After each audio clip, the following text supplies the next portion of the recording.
So I think it's too late. And I'm very kind of careful about why I say this, but I don't think Islam's ever going to be able to survive in the UK. I think it's going to be cleared out. I think there was an opportunity as well, and I want your opinion on this. I'm not a guy who goes, hey, hit the comments for any other reason, you know what I mean? Then I'm really interested in some great voices down there. And also, I'll just quickly say, if you've sent me like £2.99, £5, I mean, that means a lot, because my wife says, hang on a second, you know what I'm saying? So people are paying you on YouTube. Thank you. I don't encourage it, but thank you if you have contributed. Listen, Islam. The reason I say this is I think it's gone too far. I'm going to put some things on the screen now. I'll move over here.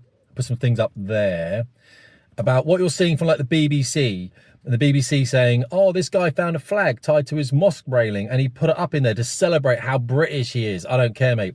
And the reason I don't care about what a Muslim does with my British flag, my British Christian flag, the reason I don't care what you do is because you had an opportunity when the mass Pakistani Muslim rape gangs went through, this is going on from the 70s, and I don't even know the figures now. They can't even, it was 85 councils that covered this up in the name of diversity. But when those rape gangs happened, which were Muslim rape gangs, by the way, Pakistani Muslim rape gangs, I'll put that in there as well, predominantly Pakistani, other Muslims as well. When they happen, guys, and this is what's important, the Muslim community never called it out. They never called it out. They never went marching through London going, this is shame on our community. They never did. And the reason is like a taqiyya thing, like they're able to lie. And the other thing about this is, well, I don't want to go too deep into this because people go, Tim, you're hating on Islam. I'm like, yeah, I am. Yeah, I'm a Christian Roman Catholic man. I believe Islam's come down from the devil. I believe what's happened, right? And don't get me wrong, I don't go to church the whole time, but I did go to church until I was like 20 something, 22, 23. And I have started to be more interested in going back to church now because of the community cohesion, the communion of people, that kind of stuff, right? I think that's really important. I think people get a lot of solace from going together with other people. I'm not selling nothing because I'm not selling it to myself, so I'm not selling it to you. But what I'm saying is, Islam doesn't have any place in the West. It doesn't have any place in the UK. Islam doesn't have any place here. It's fundamentally at odds with our values, like that. It's got the values that they're not the same as what we would uphold in a Christian society. Now, the problem that we've got in the UK, of course, is we're exceptionally tolerant, isn't it? You know how it is, right? We are a tolerant nation. We encompass everyone. My heroes growing up, let's list them up. Daley Thompson, Linford Christie, Frank Bruno. I spoke to Frank on Twitter once, actually. Lovely, lovely man. Are you going to say these people aren't, they're like honorary Englishmen? You know what I mean? I've forgotten some, haven't I? But, these were people I used to, and they're not all black, white guys, but I'm saying I used to watch these people. I can remember it. I'll tell you about the old days, right? This is where I think we've gone so wrong. Bit of nostalgia coming at you right now. Do you remember when, like, even like 5, maybe 10 years ago, you got to the weekend and you go out to like a city and you'd maybe go to a mall or something, and we don't call them shopping malls, do we? You know what I mean? Shopping centre. And you might go to HMV. There's one in Cheltenham, actually. There's an HMV in Cheltenham. Go and look it up. I went in there the other day, actually. It's brilliant.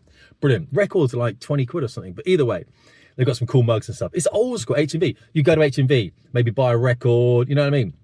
Come home, maybe we were a teenager or something, and then in the evening, your mum or your dad would get something special like KFC or something, and you'd watch like Britain's Got Talent, all that kind of stuff. You know what I mean? That's gone.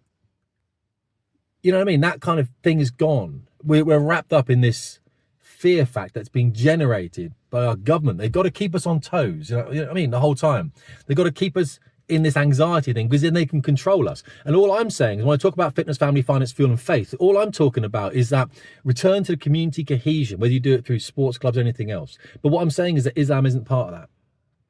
This is inherently a Christian ideal. And what I mean by this is, we hold each other to account. We're a very tolerant bunch of people, especially here in the UK. We have the power. Do you ever remember what, and you might not, and that's fine, I used to listen to a lot of Jordan Peterson, what I call the original Jordan, all right? But he was talking about, when he's talking about being a man and a men's responsibility, stuff that I talk about in my school, he's talking about these things. And one of the things I remember him talking about was what the word meek meant. And I don't know whether you've ever thought of this before. In the comments, if you have done some deep thinking on this, I'm really interested in your opinions on this, by the way. Meek. So, in the Bible, it says the meek shall inherit. This is a ramble. It's a Sunday, right? I've just come back from doing some sport, and I'm, you know what I mean? The meek shall inherit the earth. Now, what does that mean? We always used to think, when I was going through, like, I was Catholic and still am Catholic, when I was at church reading the Bible, the meek shall inherit the earth. I always think that meant the poor. But when you look at it, why would the poor ever inherit the earth? Do you know what I mean? The poor aren't going to inherit the earth. What Peterson says is that the meek are those who have the ability to do great damage, but choose to keep their sword sheathed. So those that have got the power to destroy everything around them, but control it. That is really interesting to me. And I think that's a very English, I'll say Welsh, Scottish, and I'll say Irish as well. But what I mean predominantly when I talk about it is the volume of the demographic in the UK, which is the English. I think it's a very English ideal. I think it's a very English sentiment. And this is why I've always said, just don't awaken the Saxon, don't awaken the Englishman.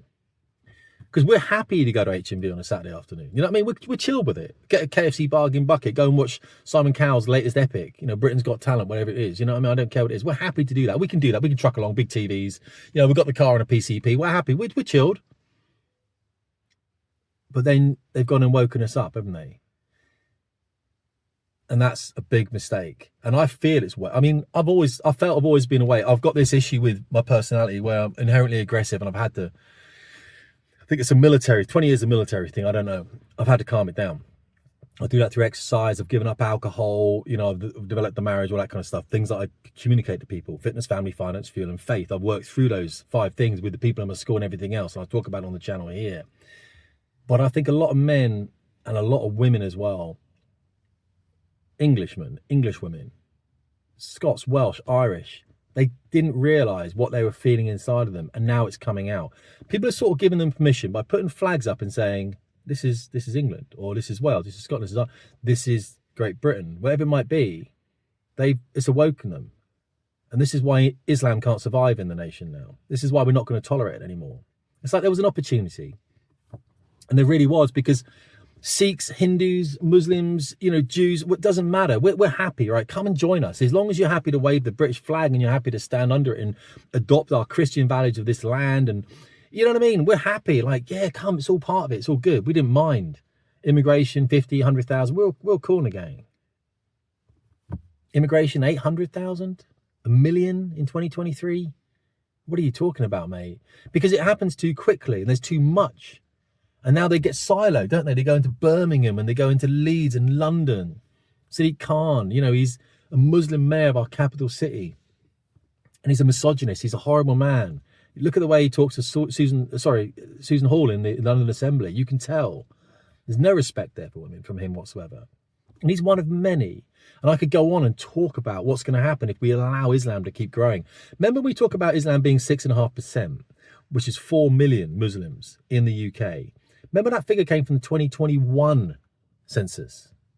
It's 2025 now, mate. I heard Liz Truss talking recently on a podcast. Now, she was Prime Minister, albeit for a very short period of time, but I reckon that girl, I reckon she knew, she had something, she kind of, you know, her and Kwasi Kwarteng, when we need to do this, we need to, you know, we need to suffer a little bit in order to grow.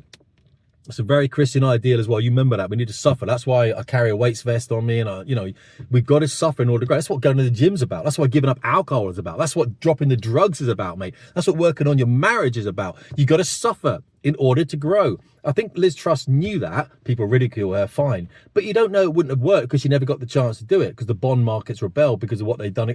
Irrespective, she reckons it's 10 million.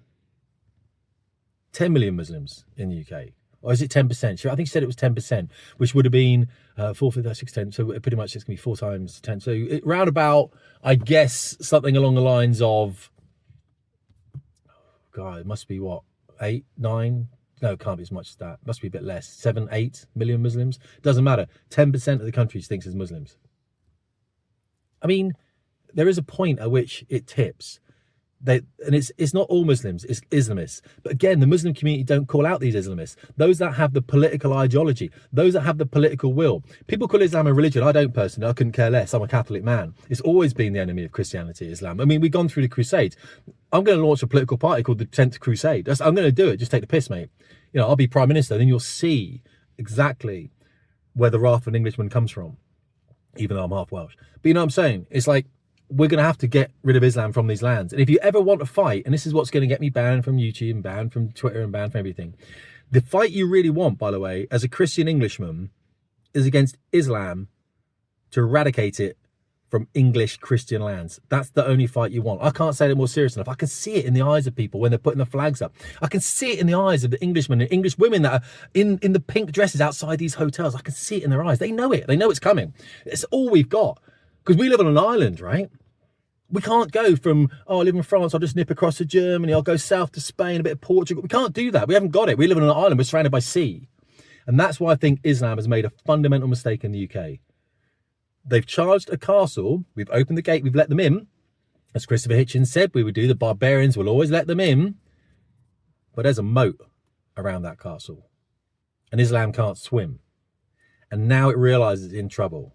It realizes it's awoken the Christian Englishman.